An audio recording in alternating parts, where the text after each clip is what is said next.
The study examines the interictal period. And what it found is that with Vyepti, the interictal periods are longer and they're associated with improved migraine burden. So first of all, what is the interictal period? It's the time period in between attacks.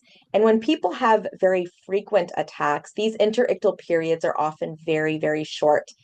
A lot of times my patients will call this the roller coaster of migraine, right? As they're ending one attack, the next one begins. And when those interictal periods are so short for patients, they often may even have other migraine symptoms during that interictal period. So that's called the interictal burden. And it's thought to occur because the brain isn't really allowed to rest and recover in between attacks. So we hypothesize that there will be improved patient outcomes and improved migraine burden if we have longer interictal periods where the brain is able to rest and recover, and people are able to have a longer period of time in between migraine attacks and migraine days. And so the interictal period, as you can imagine, is very important for patients. And for some patients, the interictal burden may actually be the primary driver for care-seeking behavior. People want less attacks. They want less migraine days. They want more days without migraine, and they want to feel better in between those migraine days. So this study is a post hoc analysis of the DELIVER study, which was a phase 3B multi-center randomized double-blind placebo-controlled study that looked at the safety and the efficacy of Vyepti in patients with chronic migraine and episodic migraine that had previously been on 2 to 4 preventive treatment options that were found to be ineffective for them. And so the original study found that it was safe and effective in these individuals. But what the current study looks at is it's a post hoc analysis looking at the association between the interictal period and really the mean longest interictal period and the improvements in patient-reported quality of life measures, both at weeks 1 to 12 and then weeks 1 to 24. So what the results indicated is that the mean longest interictal period was larger with Vyepti compared to placebo.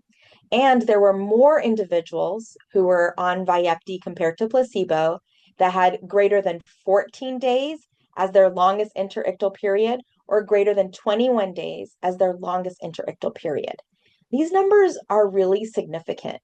14 is 2 weeks, right? Having that longest period in between attacks to be 2 weeks or even 3 weeks is pretty remarkable for these individuals who are very treatment experienced, both with episodic migraine and chronic migraine.